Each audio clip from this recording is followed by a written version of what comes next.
कम novel है रमज़ेश और आप लोग हैं मेरे चैनल ड्रामेटिक नावल्स बाय नूर आसिफ। और आज की एपिसोड की तरफ बढ़ने से पहले सबसे रिक्वेस्ट करूँगी कि वीडियो को लाइक करना मत भूलिएगा, चैनल को सब्सक्राइब करना मत भूलिएगा और अपनी कीमती राय का इजहार ज़रूर कीजिएगा कमेंट सेक्शन में। रिव्यू दिया करें ताकि मुझे पता चले आप लोगों को नावल कैसा लग रहा, एपिसोड आज की कैसी लगी। तो आज की एपिसोड की तरफ हम बिना कोई ताख़ीर किए आगे बढ़ते हैं इस दुआ के साथ। जहाँ रहें हंसते रहें, मुस्कुराते रहें, खुश रहें, आबाद रहें। सबसे बढ़कर दूसरों के चेहरे पे भी मुस्कुराहटें बिखेरते रहें। तो हम आज की एपिसोड की तरफ बढ़ने लगे हैं बिना कोई ताख़ीर किए। तो अपनी राय का इज़हार करना मत भूलिएगा और बताइएगा ज़रूर कैसा लगा एपिसोड। अस्सलाम वालेकुम। नावल है रमज़ेश तहरीर नूर आसिफ किस 32। ज़रा ने कमरे में दाखिल होते उस पर एक निगाह गलत डालना भी गवारा नहीं समझा था। वो ड्रेसिंग मिरर की जानिब बढ़ते अपनी रिस्ट वॉच उतारने लगा। चेहरा शदीद सुर्ख हो रहा था जो इसके कमरे में गूंजती दबी दबी सिसकियां सुनकर मज़ीद सुर्ख हुआ था। उसकी बीवी होने का वो शर्बे मातम मना रही थी। उसे किसी की भी बीवी बनना गवारा था, अगर नहीं था तो सिर्फ उसकी। ड्रेसिंग मिरर से नज़र आता उसका सुर्ख जोड़े में दो आतिशा रूप ज़रान खानज़ादा के गैज़ो गज़ब को बढ़ा गया था। उसके जिस्म पर लिपटा ये लिबास जो आज किसी और के लिए पहना गया था, ज़रान खानज़ादा के रवां रवां को सिलकती लकड़ी की माने दहका रहा था। अपनी शाल कंधों से गुस्से से उतारते सोफे पर फेंकी थी। वो इसे बज़ाहिर तौर पर मुकम्मल इग्नोर किया हुआ था, जैसे वो कमरे में मौजूद है ही नहीं, या फिर अब उसका होना ना होना उसके लिए कोई मायने नहीं रखता था। उसे देखकर ज़रान खानज़ादा के तन बदन में सिर्फ आग का दरिया भड़क रहा था। अगर आज वो उसके करीब गलती से भी चला गया तो यकीनन यकीनन इस लड़की ने झुलस कर राख हो जाना था। वो अपने सुर्ख चेहरे पर हाथ फेरते अपने गुस्से और इश्तियाल पर काबू पाते वॉशरूम की जाने पड़ा। जहरान के वॉशरूम में जाने के बाद अब्रिश की रुकी हुई सांसें बहाल हुई थीं। वो गहरे सांस लेते बेड ग्राउंड के साथ टेक लगाए आंखें मूंद गए। यकीनन आज वो उसे छोड़ेगा नहीं। अपनी बेइज्जती का बदला उसके नातवा बदन पर उतार कर अपने मर्द होने का सबूत देगा। अब्रिश के लबों पर तल्ख मुस्कुराहट दौड़ी थी। उसे जहरान खानज़ादा से इससे कम की तवक्का न थी।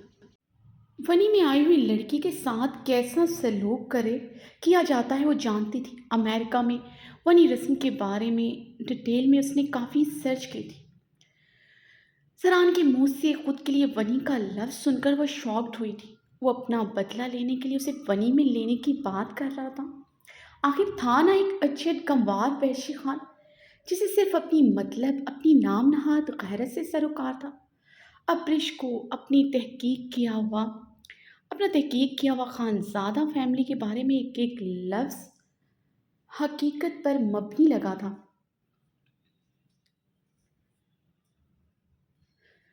पता नहीं अब जिंदगी में कितने ही इस वहशी खानज़ादा के थप्पड़ उसका मुकद्दर बनेंगे।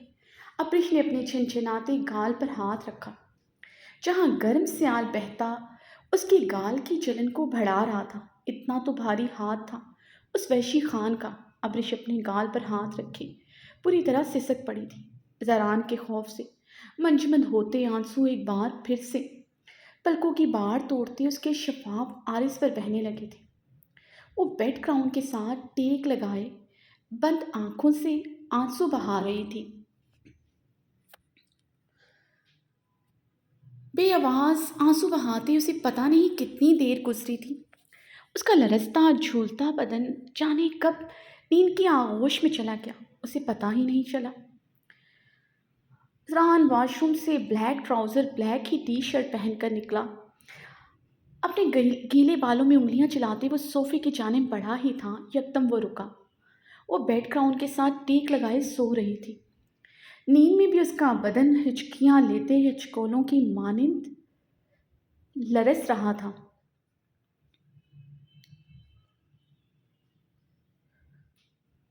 मेकअप मुकम्मल तौर पर मिट चुका था। लबों पर रेड लिपस्टिक भी मद्धम हो चुकी थी। चेहरा रोने के बायस सुर्ख था। गालों में भी सुर्खी की अमेज़िश शामिल थी। एक गाल पर उसकी उंगलियों का निशान बेरहमी से सख्त था, जहाँ सुर्खी के साथ नीलाहट भी वासिया थी। मांग टीका लगाए, कानों में रेड पर्ल से मजीन बड़े बड़े सोने के झुमके पहने हुए थी। गले में रेड पर्ल से मजीन सोने का गुलबंद पहना था। रेड ब्लाउज में उसके बदन की रनाइयाँ पूरे आबोताब पर थी। हिचकोले लेते वजूद की कुंदन से निशेबो फराज देखते वो अपने जबड़े पूरी तरह भींच गया था। जरान की खून उतरी आंखों में मजीद खून उतरा था।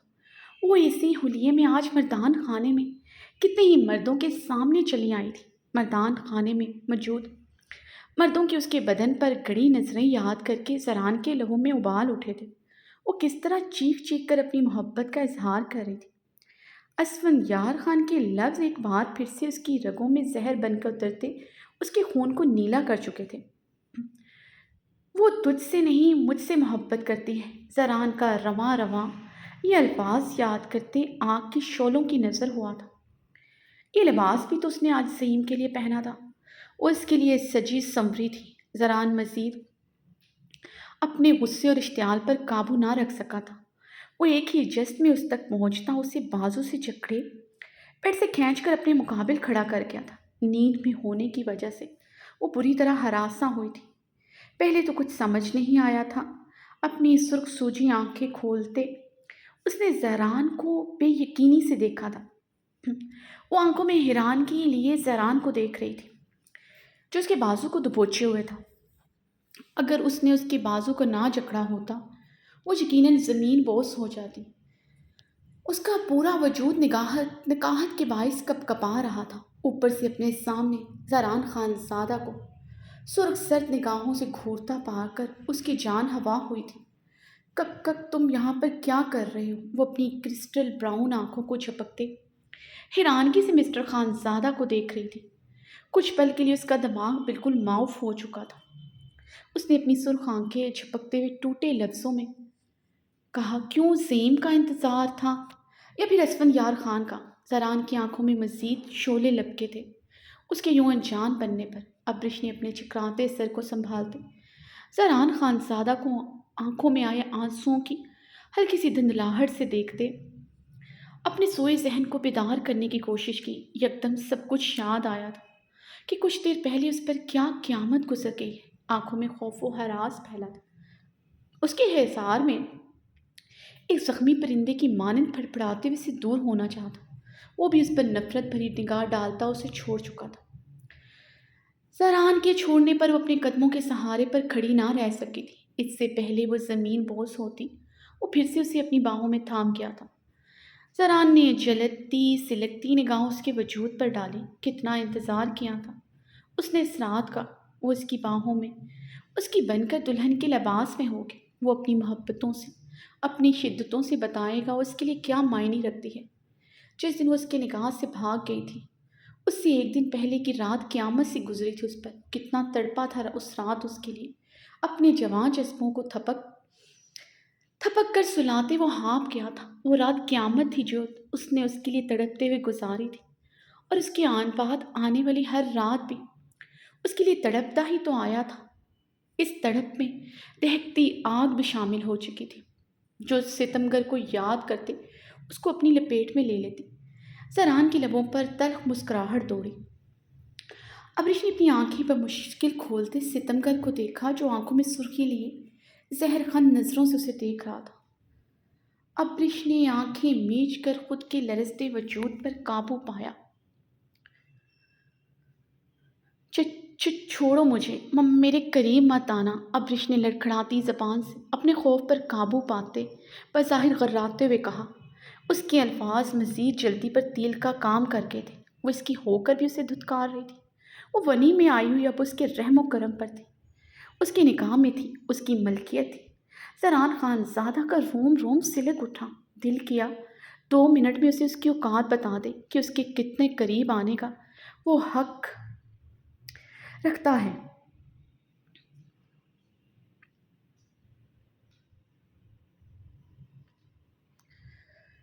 میں قریب نہیں آؤں گا تو کون آئے گا تمہارے قریب؟ سلکتے لہجے میں سوال کیا۔ زران، اب مجھے چھوڑو۔ اگر تمہیں لگتا ہے میں تمہاری ہوس کی بھینٹ چڑھوں گی تو یہ تم بھول جاؤ۔ ابرش نے بھرائے لہجے میں وارننگ دی۔ اس کا بھرایا لہجہ، اس کا کپ کپاتا وجود، اس کے لبوں سے ٹوٹ کر ادا ہوتے لفظ مقابل پر اس کا ڈر اچھی طرح عیاں کر کے تھے۔ کیا ہوا؟ یہ ڈرنے کا گھبرانے کا ڈرامہ کیوں؟ یہ زبان کیوں لڑکھڑا رہی ہے تمہاری؟ اسی طرح چیخو نہ، اسی طرح اپنے زبان کے جوہر دکھاؤ جب تم چیخ چیخ کر کسی غیر مرد کے لیے اپنی محبت کا اظہار کر رہی تھی۔ وہ سرد آواز میں پھنکارا۔ زران، چھوڑو مجھے، ابرش نے اس کے حصار میں مچلتے ہوئے کہا۔ اس کی سرد پھنکار پر اس کے ماتھے پر شبنم سی چمکی تھی، جسے دیکھتا وہ استہزائیہ مسکرا گیا تھا۔ اب یہ موتی کیوں چمک رہی؟ یہ ڈر، یہ خوف اس وقت کہاں تھا جب تم کتنے ہی مردوں کے سامنے بے پردگی میں چلی آئی تھی، جب چیخ چیخ کر اپنی بے شرمی کا اظہار کر رہی تھی؟ زران اسے ایک ہی جھٹکے سے چھوڑتے بولا نہیں تھا، دھاڑا تھا۔ ابرش نے اس کی دھاڑ پر اپنے کانوں پر ہاتھ رکھے جو اس کے کان کے پردے پھاڑ چکے تھے۔ ابرش کا ناتواں وجود زلزلوں کی زد میں تھا۔ زران اس کے ڈرے سہمے انداز پر استہزائیہ ہنسا۔ کم آن، ٹیک آف یور کلوتھس۔ زران نے سینے پر ہاتھ باندھتے سرد انداز میں حکم دیا۔ کیا؟ ابرش کے لفظوں نے حلق میں ہی دم توڑا تھا۔ رنگ شدید سرخ پڑا تھا۔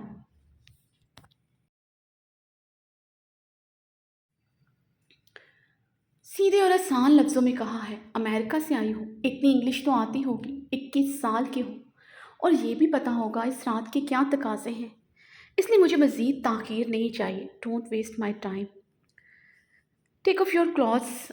زران نے سکون سے کہتے اس کے نشیب و فراز پر اپنی سرد سرخ نظریں گاڑی۔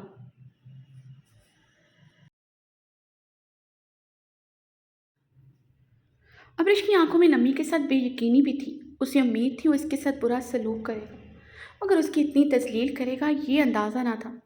ابرش کی رنگت اس کے مطالبے پر شدید سرخ پڑی تھی۔ اس نے اپنا دوپٹہ بیگ سے سینے پر خود پر اچھی طرح لپیٹا، اس پر اچھی طرح بابر کروایا تھا۔ اس کا مطالبہ کبھی نہیں مانے گی، چاہے وہ اپنا حق اس کا بدن تار تار کرتا لے لے، مگر وہ خود کو یوں عارضہ نہیں کرے گی۔ اس کے ایکٹ پر زران بھڑکتا آگ کا گولہ بنا تھا۔ مردان خانے میں اس کا خود کے وجود سے شال اس کے قدموں میں پھینکنا یاد آیا تھا۔ کہاں تھی یہ شرم و حیا تب؟ اس سوال نے اس کے اندر دہکتے الاؤ روشن کیے۔ کیا ہوا ہے؟ شرم آ رہی ہے، اپنے شوہر کے سامنے شرم آ رہی ہے۔ وہ اس کے قریب ہوا۔ ابرش نے نم آنکھوں سے اقرار میں سر ہلایا۔ اس کی صفاقی پر اب وہ ہانسی ہو رہی تھی، جانتی تھی اس کا مقابلہ نہیں کر سکتی۔ تو یہ شرم تب کہاں تھی جب اپنے بدن سے شال اتار کر میرے قدموں میں پھینکی تھی؟ تب تو ایک مرتبہ بھی تمہیں شرم نہیں آئی تھی؟ تب تو ایک مرتبہ بھی تمہیں اپنے عورت ہونے کا خیال نہیں آیا، تمہیں شرم نہیں آئی؟ وہاں بیٹھے ہوئے مرد تمہیں کن نظروں سے دیکھ رہے ہیں؟ زران نے اس کے بدن کے نشیب و فراز پر اپنی سرخ آنکھیں گھاڑتے اس کے کان میں جھکتے کر آیا۔ میں وہ سب نہیں کرنا چاہتی تھی مسٹر خان زادہ، تم نے مجھے مجبور کیا، تم مجھے اس مقام تک لے کے آئے، وہ سب کرنے پر مجبور ہو گئے۔ ابرش گہرے سانس لیتے چٹکتے ہوئے بولی۔ اس کی نزدیکی پر وہ خائف ہوتے کہ ایک قدم پیچھے لے گئی تھی۔ اس کا فائدہ تو ہونا نہیں تھا۔ آخر اس کمرے سے بھاگ کر جاتی تو کہاں جاتی؟ پیچھے دیوار تھی، سامنے وحشی خان۔ یہ کمرہ ہی اس کی قبر تھی جہاں وہ دھل چکی تھی۔ ابرش کی آنکھوں سے آنسو ٹوٹ کر رخ پر برسے تھے۔ زران اس کی طرف بڑھتے اسے کمر سے تھامے خود کے قریب کر گیا تھا۔ ابرش کی رنگت خوف سے فک ہوئی تھی۔ زران کی سانسوں میں آگ سی تپش تھی، آنکھوں میں چنگاریاں پھوٹ رہی تھیں۔ یہ لباس کس نے خریدا تھا؟ زران کی ٹھنڈی انگلیوں کا لمس اس کی برہنہ پشت پر رینگ رہا تھا۔ بلاؤز پیچھے سے بہت گہرا تھا، ज़हीम लाया था, अब्रिश ने लब काटते नज़रें झुकाए बताया। ओह, ज़हीम लाया था तुम्हारे लिए, वो सर्द अंदाज में कहती उसकी बरहना पुश्त में अपनी उंगलियां मज़ीद सख्ती से पिवस्त कर ली। अब्रिश ने उसकी सख्ती पर सिसकी भरी थी। ज़बरदस्त, बहुत अच्छी चॉइस है उसकी। एग्जैक्ट तुम्हारे फिगर के मुताबिक उसने ये लिबास ख़रीदा है। लगता है उसने तुम्हें लगता है लगता है उसने तुम्हें का लगता है वो तुम्हें काफ़ी गौर से देखता रहा है, या फिर तुमने उसे अपना साइज़ बताया था। ज़रान अब्रिश ज़रान अब्रिश उसकी बात का मतलब समझती गुस्से से चीखी, आवाज़ नीचे मेरे सामने। तुम अपने शौहर के सामने खड़ी हो, मैं तुम्हारी ज़बान हलक से खींच सकता हूँ। जिसे मेरे सामने बोलने का हक था वो मेरी अब्रिश, मेरी मोहब्बत थी। आज जो लड़की मेरे सामने खड़ी है वो सिर्फ वनी में आई हुई एक हकीर सी लड़की है। आइंदा मेरे सामने ऊंचा बोलते हुए 100 बार सोचना। यहाँ से ना तो भाग सकती हो, ना ही किसी गैर मर्द के सामने अपनी नुमाइश कर सकती हो। ये चेहरा भी अब कोई गैर मर्द नहीं देखेगा। वो इसका जबड़ा अपनी आनी गिरफ्त में दबोच के, इतना सब कुछ करने के बाद उसे सफाई देनी चाहिए थी। वो थी अभी भी अकड़ रही थी लाशोरी तौर पर। वो इसके बोले गए लफ्ज़ों का मदावा चाहता था। वो चाहता था उसे यकीन दिलाए। उसने उसकी ज़िद में वो सब कुछ किया। वो सिर्फ उससे प्यार करती है। वो नशे की हालत में उससे अपनी मोहब्बत का इकरार कर चुकी थी। वो नशे की हालत में उससे अपनी मोहब्बत का इकरार कर चुकी थी। फिर क्यों इन लबों ने किसी और के लिए इकरार किया? क्यों इस बदन को किसी और के लिए सजाया? आखिर क्यों? ज़रान के पथरीले तासरात पर उसके भारी होते हिसाब मज़ीद भारी हुए थे। उसमें अब इतनी हिम्मत ना थी इस वहशी इंसान से खुद को छुड़ा पाती। वो इसकी सख्त गिरफ्त पर बेबसी से बेआवाज़ आंसू बहाने लगी। जानती हो मैं क्या चाहता था? मेरी बीवी, मेरी अब्रिश का चेहरा भी कभी कोई ना देखे, लेकिन मेरी बरादरी का हर मर्द तुम्हें देख चुका है। ना सिर्फ देख चुका है, तुम्हारे बदन की रनाइयों से तुम्हारे बदन की रनाइयों से अपनी आंखों को तरावत भी पहुंचा चुका है। जरान के लफ्ज़ों में चिंगारियों के साथ कर्ब भी था। मैंने ये सब जानबूझकर नहीं किया। अब्रिश ने कांपते लबों से खुटी खुटी आवाज़ में अपनी सफाई पेश करने की कोशिश की। उसका हाथ अपने मुंह से हटाने की नाकाम से की।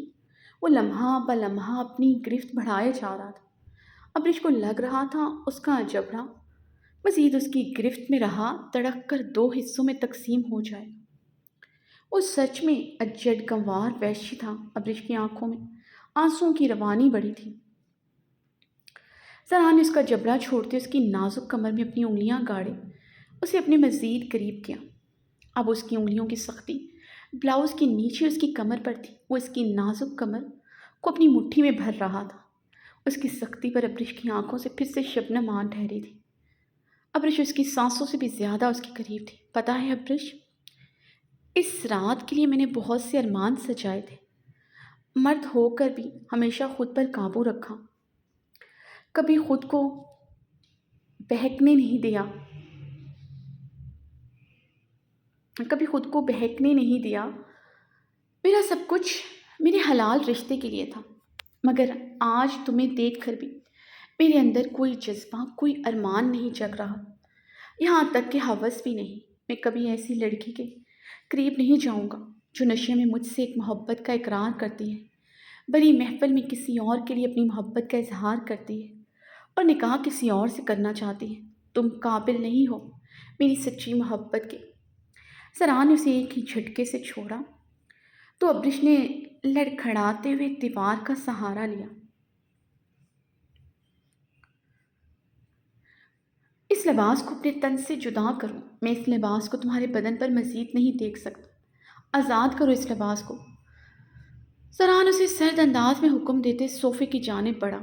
सोफे से अपनी लेदर जैकेट उठा कर पहनी थी। अपनी गाड़ी की चाबियां उठाए वो बिना उस पर कोई भी नज़र डाले कमरे से निकल गया था। सरान के जाने के बाद वो अपने मुर्दा वजूद को घसीटती ड्रेसिंग रूम की जानिब बढ़ गई थी।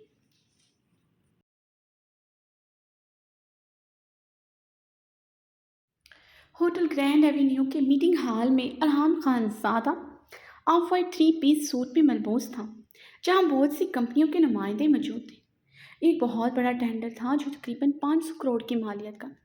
पिछले कुछ सालों से ये टेंडर एक ही कंपनी को मिल रहा था, वो थी साहिर खान ज़ादा की कंपनी।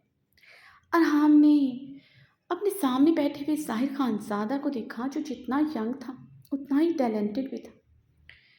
ग्रीन आंखों वाला साहिर खान ज़ादा, जो अपनी आंखों की तरह साहराना शख्सियत का मालिक था। वो यूथ का सेंसेशन भी था। इतना बड़ा बिजनेसमैन होने के साथ साथ बहुत पॉपुलर सिंगर भी था, जिसके कंसर्ट बाहर के ममालिक में मुनक्किद होते थे, जिसमें गैर मुल्कियों की बड़ी तादाद शामिल होती थी। वो गर्ल्स में काफ़ी मकबूलियत रखता था। कैसे ना मकबूलियत रखता, उसकी शानदार वजीब पर्सनैलिटी कोई भी लड़की इग्नोर नहीं कर सकती थी। फिर वो खूबसूरत सुरीली आवाज़ का मालिक था। अगर साहिर खान ज़ादा ना होता तो ये टेंडर अरहाम खान ज़ादा की कंपनी को ही मिलता। अरहाम ने अपनी घनी पेट पर हाथ फेरते थे अपनी घनी पेट पर हाथ फेरते एक बार फिर साहिर खान ज़ादा को देखा, जो ब्लू जीन्स पर वाइट शर्ट में मलबूस था। वाइट शर्ट उसने टहनियों तक फोल्ड कर रखी थी, जिसमें उसके सफ़ेद बाजू के बुरे बाल भूरे बाल वाजिया थे। वो अपनी हल्की घनी पेट पर हाथ फेरते काफ़ी संजीदगी से अपनी कुर्सी पर बैठे अपने मोबाइल में कुछ स्क्रॉल कर रहा था। जहाँ जितने भी बिजनेसमैन थे, कमोबेश सभी सूट में मलबूस टाई लगाए हुए थे। सिर्फ साहिर खान ज़्यादा ही था जो जीन्स पर शर्ट पहने हुए था। उसके चेहरे पर मगरूराना तासरात भी थी, जैसे उसे किसी की परवाह नहीं। वो बेपरवाह होलिये में काफ़ी संजीदा तासरात लिए बैठा था। मीटिंग हॉल के बड़े से दरवाजे से अहमदी साहब अपने कार्ड्स के हमरा अंदर दाखिल हुए तो तमाम मीटिंग मेंबरान अपनी अपनी नशिस्तों से उठ खड़े हुए थे। अहमदी साहब का नाम ही काफ़ी था सबको अपनी अपनी नशिस्त का छोड़ देने के लिए। वो आज खुद इस मीटिंग में शरीक होने पाकिस्तान आए थे, वरना वो पाकिस्तान कम ही आते थे। जो सबके लिए सरप्राइजिंग था, वो पाकिस्तान के सबसे बड़े इंडस्ट्रियलिस्ट थे, जिनकी बड़ी बड़ी इंडस्ट्रीज़ दुनिया के हर मुल्क में थी जिनकी बड़ी बड़ी इंडस्ट्रीज़ दुनिया के हर मुल्क में थी। इस टेंडर की मंजूरी भी अहमदी साहब ही देते थे। वो ब्लैक थ्री पीस सूट में मलबूस थे। सुर्ख और सफ़ेद रंगत बालों में ग्रे कलर कहीं कहीं नुमाया था, जो उनकी पर्सनैलिटी को मज़ीद रोबदार बनाता था, बारोब बनाता था। वो इस उम्र में भी काफ़ी पुरअसर पर्सनैलिटी के हामिल शख्स थे। अहमदी साहब सबसे मिलकर अपनी जगह पर बैठे। उन्होंने अपनी जगह पर बैठते हुए साहिर खान पर उचटती सी नज़र डाली, जिसने उठकर उनसे मिलना गवारा नहीं किया था, बल्कि अपने मोबाइल से नज़रें उठाकर एक बार उन पर निगाह डालना ज़रूरी नहीं समझा था। अहमदी साहब की ग्रे आंखों में हल्की सी तकलीफ की रमक नुमाया हुई थी, जिसे वो कमाल होशियारी से छुपा गए थे। मीटिंग शुरू हो चुकी थी। सबने अपनी अपनी कोटेशन फाइल कर दी थी। कुछ ही देर में अनाउंसमेंट थी। आज ये टेंडर जीतने वाला कौन खुश नसीब था, सब जानते तो थे, मगर फिर भी अपनी किस्मत पर सब छोड़ते खुशगुमान से थे। इंतज़ार की घड़ियां ख़त्म हुई। ये टेंडर फिर से साहिर खान ज़ादा को मिल चुका था।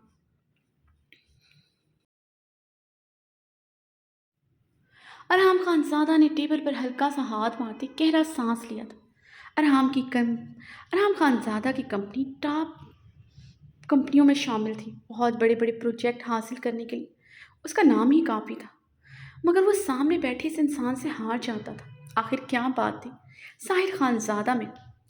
सब साहिर खानज़ादा को मुबारकबाद दे रहे थे। इससे पहले अरहाम खानज़ादा भी उसकी तरफ बढ़ता, वो शान बेनियाजी से अपनी चेयर से उठा। मुझे ये टेंडर नहीं चाहिए, मैं इस टेंडर से क्विट करता हूँ। साहिर खानज़ादा ने टेबल पर अपने दोनों हाथ जमाते ज़रा सा झुकते अहमदी साहब की आंखों में अपनी सब्ज आंखें गाड़ते घर्राते हुए कहा।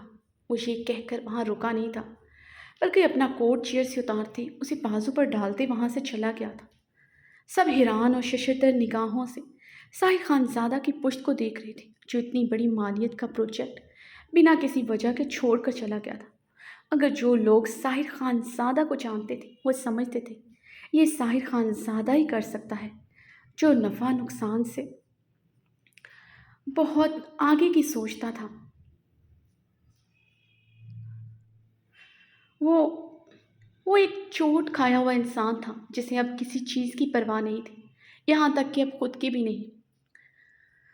असफंदियार खान ग्रे ट्राउज़र और ग्रे हुडी पहने गेट से अंदर दाखिल हुआ था। उसकी सफ़ेद रंगत में शदीद सुर्खियाँ खुली हुई थी, जो कि सर्दी की शिद्दत और जॉगिंग की वजह से थी। इसी टाइम ज़रान खानज़ादा की गाड़ी अंदर दाखिल हुई थी। असफंदियार खान ज़रान की गाड़ी देखकर कुछ लम्हों के लिए रुका था। ज़रान खानज़ादा ने गाड़ी में बैठे ही असफंद को सर्द निगाहों से देखा। असफंद के असफंदियार खान की नीली आंखों में ज़रान खानज़ादा के लिए सिर्फ नफ़रत ही थी। ज़रान खानज़ादा की ब्राउन आंखों में भी असफंदियार खान के लिए कमोबेश यही तासरात थे। वो ज़रान को तंजिया निगाहों से देखता अंदर चला गया था। ज़रान खानज़ादा ने असफंदियार खान के जाने के बाद सीट से टेक लगाई अपनी आंखें मूंदे खुद के इस तरह पर काबू पाया, जो कि असफंदियार खान को देखते बहुत बढ़ गया था। असफंदियार के लफ्ज़ फिर से समायतों में सुनाई देते उसे शदीद तकलीफ से दो चार कर गए थे।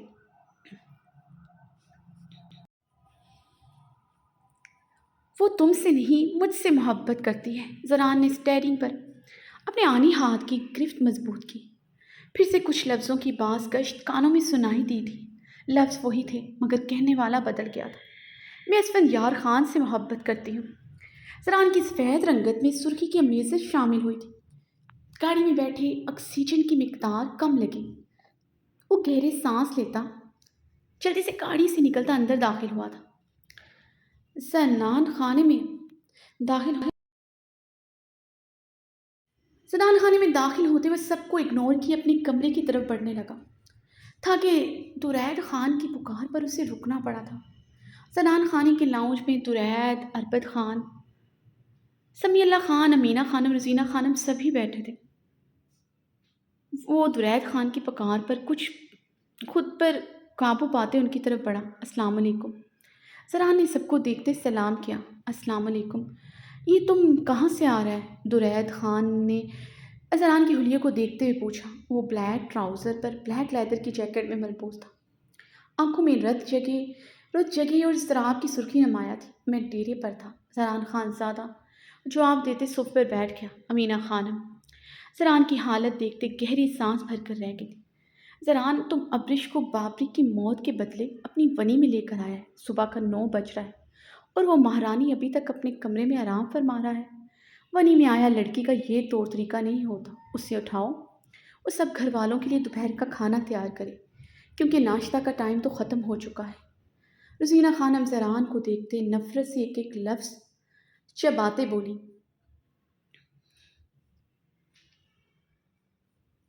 मोरे, बाबरी की मौत का बदला उसी से लिया जाएगा जो असल में कसूरवार है। अब्रिश से इसका कोई बदला नहीं लिया जाएगा। असफन लाउंज में दाखिल होते जरान को देखते बहुत कुछ जता गया था। जरान उसके लबों से अब्रिश का नाम सुनकर मुट्ठियां भींच गया था। वो समीउल्लाह खान का लिहाज कर गया था, और अब्रिश का नाम भी अब असफंदियार खान के लबों से सुनना गवारा ना था। अब वो सिर्फ जरान की उसकी मंगेतर ही नहीं थी, उसकी बीवी भी थी, जिस पर अब किसी की गलती से डली हुई नज़र भी कहाँ गंवारा थी। असफंदियार जरान के सामने वाले सोफे पर बैठे जरान के इश्तियाल ज़दा चेहरे को देखकर ज़ेरे लब मुस्कुराया था।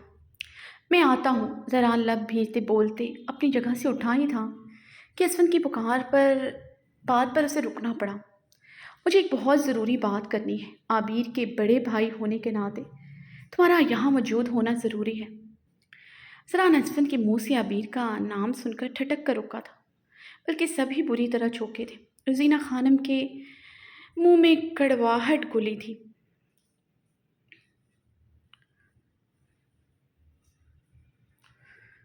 जरान दोबारा से अपनी जिस्त पर बुरजमान हुआ था। अब्रिश के नाम के साथ अपनी बहन का नाम भी इस खुदगर्ज इंसान के लबों से गवारा ना था। दाजी, मुझे आबिर से निकाह करना है। असफन ने सब की समायतों पर बम फोड़ा था। सब शिश्तर निगाहों से असफन को देख रहे थे। मैं पूछ सकता हूँ लाला, ये काया पलट कैसे हुई? कल तक तो آپ کچھ اور چاہتے تھے، آج میری آپ ہی سے نکاح کرنے کا خیال کیسے آ گیا؟ شہرام جو ابھی ابھی لاؤنج میں داخل ہوا تھا، اسفندیار خان کی بات سنتے اس کی نکوش تنی تھی۔ وہ بلیک شلوار قمیض میں ملبوس تھا، جس پر بلیک شال کندھوں پر ڈالے وہ اپنی گھنی مونچھوں پر ہاتھ پھیرتے اسفندیار خان کے مقابل آ بیٹھا تھا۔ اب سرد نگاہوں سے اسے دیکھ رہا تھا۔ عابر کا نام اسے اسفندیار خان کے منہ سے اچھا نہیں لگا تھا۔ یہی حال زران خانزادہ کا تھا۔ دونوں بھائیوں کے چہرے پر غصے کی سرخیاں گھلی دیکھتے اسفندیار خان اطمینان سے صوفے سے سر ٹیک لگا گیا تھا۔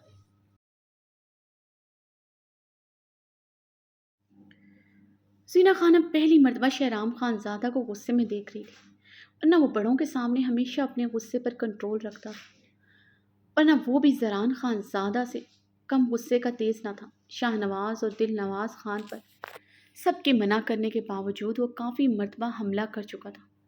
سمیع اللہ خان، درید خان، اربد خان، یہاں تک حویلی کا ہر مرد دشمنی سے پیچھے ہٹ جاتا تھا، مگر شہرام کسی کو آسانی سے معاف نہیں کرتا تھا۔ اس سب کے سامنے خاموش ضرور ہو جاتا تھا، مگر کرتا اپنی مرضی ہی تھا۔ وہ نرمی سے بہارے گل کے لیے ہی دکھاتا تھا۔ گھر کا ہر فرد جانتا تھا بہارے گل اس کی کمزوری ہے۔ زینہ خانم شہرام کے غصے میں دیکھ کر بہت پریشان ہوئی تھی۔ اسفند کا مطالبہ سن کر بھی وہ پریشان ہوئی تھی۔ وہ کبھی عابر کو اسفند کی دلہن کے لیے قبول نہیں کر سکتی تھی۔ شہرام، ہم ادھر موجود ہیں، ہم بات کرے گا اسفندیار خان سے، تم خاموش رہو۔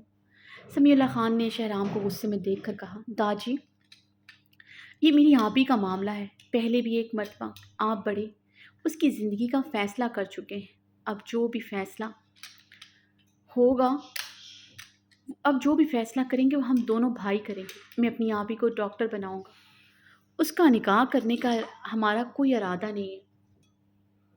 شہرام ابھی بھی اسفندیار خان کو اپنی سخت نظروں کے حصار میں لیے ہوا تھا۔ کیا چاہتے ہو اسفند؟ کھل کر اپنا مدعا بیان کرو۔ یہ بیٹھے بٹھائے تمہیں میری بہن سے نکاح کا خیال کیوں آیا؟ زران نے اسفند کو گھورتے صوفے سے ٹیک لگائے سکون سے پوچھا۔ وہ کیا چاہتا تھا؟ کل تک وہ ابری سے نکاح چاہتا تھا، آج عابر سے۔ اس کی دشمنی میں اسے تکلیف پہنچانا چاہتا تھا یا اس کے رشتوں کو؟ آخر اسفندیار کا مقصد کیا تھا؟ زران خانزادہ نے اسفند کو سنجیدہ نگاہوں سے دیکھتے اپنے منہ پر ہاتھ پھیرا۔ اپنے بھائی کی بیوہ کو سہارا دینے کا خیال آ گیا مجھے۔ اسفند نے بھی جواباً اطمینان سے کہا، عابر کو کسی کے سہارے کی ضرورت نہیں ہے۔ زران مشتعل ہوتی اونچی آواز میں دھاڑا۔ درید خان، اربد خان، سمیع اللہ خان تنے ہوئے سپاٹ نکوش کے ساتھ ان سب کو دیکھ رہے تھے۔ جو بھول ہی چکے تھے وہ لوگ بھی وہاں پر موجود ہیں۔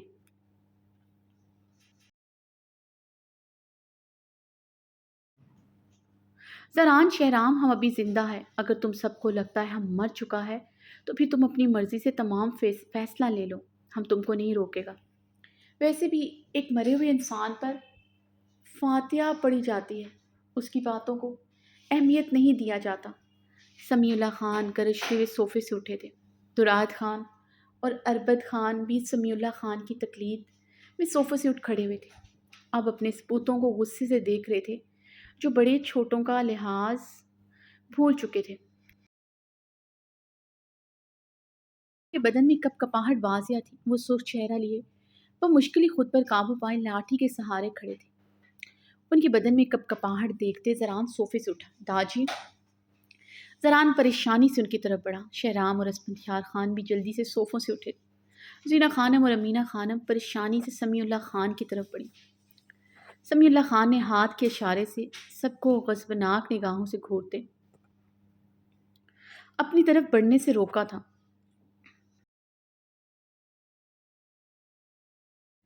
اس حویلی میں کوئی بڑا ہے یا نہیں جس کا جو دل میں آتا ہے وہ کرتا ہے؟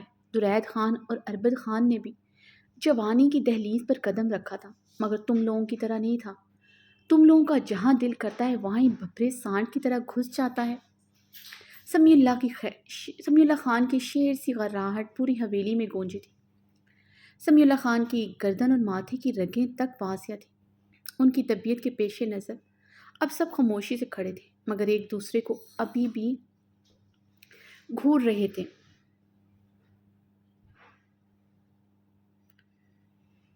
वो अरहाम खानज़ादा जो बड़ा गैरतमंद बना फिरता है, मगर जिरगे में अपना ही बीवी को तलाक देते हुए उसका गैरत पता नहीं कहाँ सो गया था। और तुम ज़रान, अपना निकाह के दिन तमाशा लगा बैठा। एक औरत को कैसे संभालते हैं तुमको पता ही नहीं है। इतना ही गैरतमंद और गुस्से का तेज था तो उससे निकाह करने के बजाय उसकी लाश हवेली लेकर आता। हम तब मानता तुम में कितना गैरत है। समीउल्लाह खान ने गुस्से से जरान के सुर्ख चेहरे पर नजर डाली, जो समीउल्लाह खान की बात पर मजीद सुर्ख हुआ था। और असफंयार खान, तुमने तो सारे शर्म लिहाज ही ख़त्म कर डाला। अपना भाई का मंगेतर अपनी बनी में मांग लिया। अब हम तुम्हारा मुंह से कभी भी अब्रिश का नाम ना सुने। समीउल्लाह खान ने अब असफंयार खान को लताड़ते हुए उसे तंबीह की। पूरा बरादरी के सामने तुम सब ने हमको मुंह उठाने के काबिल नहीं छोड़ा है। अगर तुम सबको हमारा वजूद गवारा नहीं है, हम चला जाता है यहाँ से। समीउल्लाह खान गरजते हुए बोल रहे थे। उनकी आंखों की सुर्खी और माथों की रगों से वाजिया था उनका बीपी शूट कर रहा है।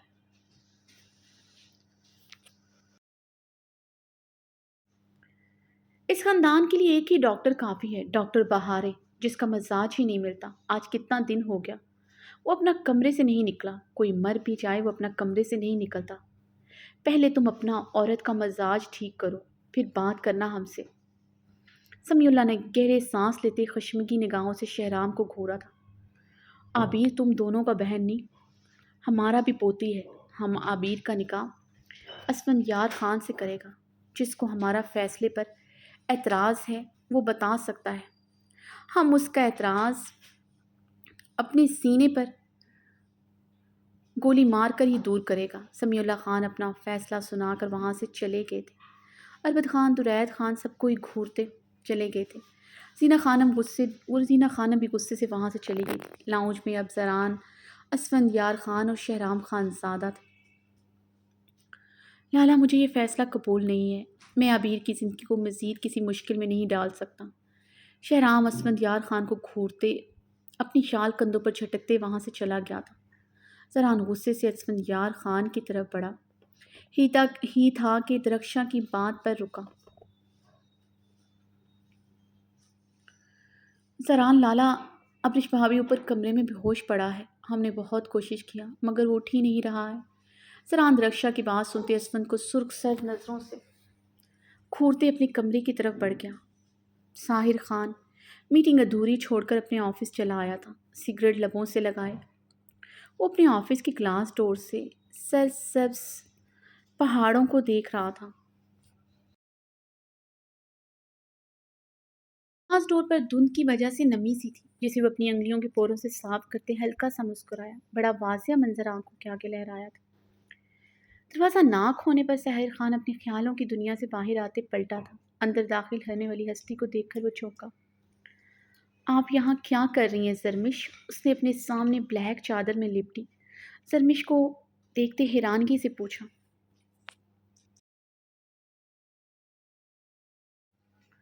मैं आपसे मिलने आई हूँ साहिर खान, आप कितने दिनों से घर नहीं आए। चचा आपको याद कर रही थी। ज़रमिश खान साहिर खान को देखते बोली। मगर इस वक्त तो आपको यूनिवर्सिटी में होना चाहिए था, यहाँ नहीं। वो संजीदगी से कहता अपनी चेयर की तरफ बढ़ा। मैं जानती हूँ आपको मेरा यहाँ आना अच्छा नहीं लगा, मगर मैं अपने दिल के हाथों मजबूर होकर यहाँ चली आई। ज़रमिश खान ने अपनी नीली आंखें साहिर खान की आंखों में गाड़ते जाओ। यहाँ अच्छा नहीं लगा, मगर मैं अपने दिल, ऐसी बात नहीं है, मुझे क्यों बुरा लगेगा। आपका यहाँ आना, ये ऑफिस जितना मेरा भी है उतना आपका भी है। आपका पूरा हक है इस ऑफिस पर। आप कभी भी यहाँ आ सकती हैं। साहिर ज़रमिश खान को देखते हल्का सा मुस्कुराया था। साहिर खान के गाल में पड़ने वाले गड़े को देखते ज़रमिश मबहूत हुई थी।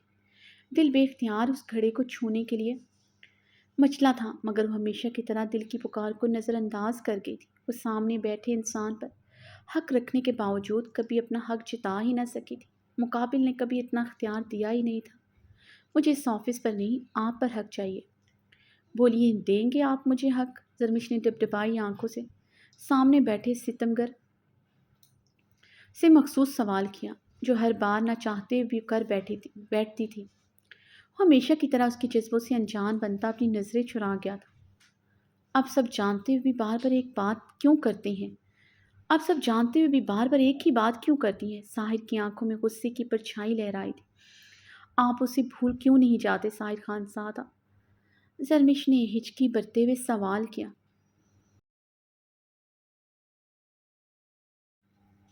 زرمش خان نے مخصوص سوال، اسے بھولنا آسان نہیں ہے۔ آپ مجھ سے میری سانسیں چھیننے کی بات کر رہی ہیں زرمش سرار خان؟ ساحر خان کرسی سے اٹھ کر چیخا تھا۔ زرمش سرار خان نہیں، زرمش ساحر خان، زرمش خان بھی جواباً چیخی تھی۔ اپنی آواز پر قابو پائیے، آواز نیچے رکھے میرے سامنے، ساحر خان نے ناگواری سے ٹوکا۔ صاحب میں آپ کی دوسری بیوی بننے کو تیار ہوں، پلیز مجھے کبھی اپنی زندگی سے باہر نہ نکالیے گا ورنہ میں مر جاؤں گی۔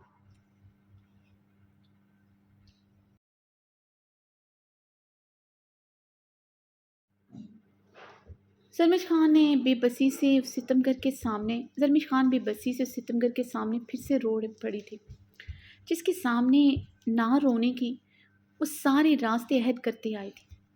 مجھے بھی یہی لگتا تھا، وہ میری زندگی سے چلی گئی تو میں مر جاؤں گا۔ دیکھو میں آج بھی زندہ ہوں، کوئی کسی کے لیے نہیں مرتا، ساحر خان برفیلے لہجے میں بولتے۔ زرمش خان کے وجود میں برف اتار گیا تھا۔ اگر کبھی وہ آپ کو مل گئی تو کیا آپ مجھے اپنی زندگی سے نکال دیں گے؟ زرمش نے آج اس سوال کا جواب جاننا چاہا تھا جو اس کی راتوں کی نیندیں حرام کر گیا تھا۔ آپ کو لگتا ہے میں اپنے عشق سے کبھی بے وفائی کروں گا؟ وہ میری منگیتر ہی نہیں بلکہ ساحر خان زادہ کا عشق تھی، اس کے لیے میں جنت چھوڑ دوں؟ دنیا کیا چیز ہے؟ ساحر خان کی بات پر زرمش نے آنکھیں میچے آنسو بہائے تھے۔ کیا ہے اس میں جو مجھ میں نہیں؟ مجھے تو سب بہت خوبصورت کہتے ہیں۔ زرمش کے معصومانہ سوال پر ساحر خان کی نظریں اس پر بے اختیار اٹھی۔ سفید گلابی رنگت، نیلی گہری آنکھیں، گھنی خمدار پلکیں، کٹاؤ دار گلابی ہونٹ، وہ بلا شبہ بہت خوبصورت تھی، کسی بھی مرد کی آئیڈیل ہو سکتی تھی، مگر وہ نہیں تھی جس سے ساحر خان زادہ عشق کرتا تھا، جس کے لیے میں جنت تک چھوڑ دوں۔ وہ جنت کی حور ہی ہو سکتی ہے، اس جیسا حسن آپ میں کہاں؟ وہ میرے لیے حور ہی تھی، میرا عشق، ہاں عشق، میرا عشق۔ وہ زیر لب یہ لفظ دہراتے اس کے خوبصورت معصوم چہرے کو یاد کرنے لگا۔ عشق ہی تو بلاتا تھا اسے۔ ساحر خان کی آنکھوں میں نمی پھر سے اس کا حصہ بنی تھی۔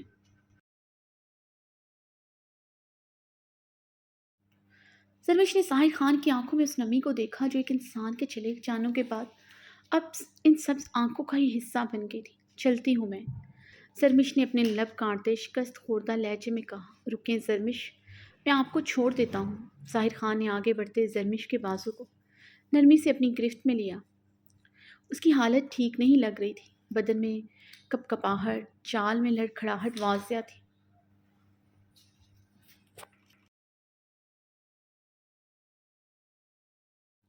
ساحر خان میں آپ کو کبھی بھی خود کو چھوڑنے نہیں دوں گی، کیونکہ زرمش خان آپ سے عشق کرتی ہے۔ زرمش خان کے عشق کی حدت میں آپ ایک دن ضرور جلیں گے، اور زرمش ساحر خان اتنا دھتکار کھانے کے باوجود بھی خود کو آپ کے سپرد کر دے گی۔ زرمش ساحر خان کے لیے آپ کی دی ہوئی تذلیل بھی سر آنکھوں پر۔ زرمش خان ساحر خان کی آنکھوں میں دیکھتی بولی تھی، پھر اپنی نیلی آنکھوں کو رگڑتے وہاں سے نکلتی چلی گئی۔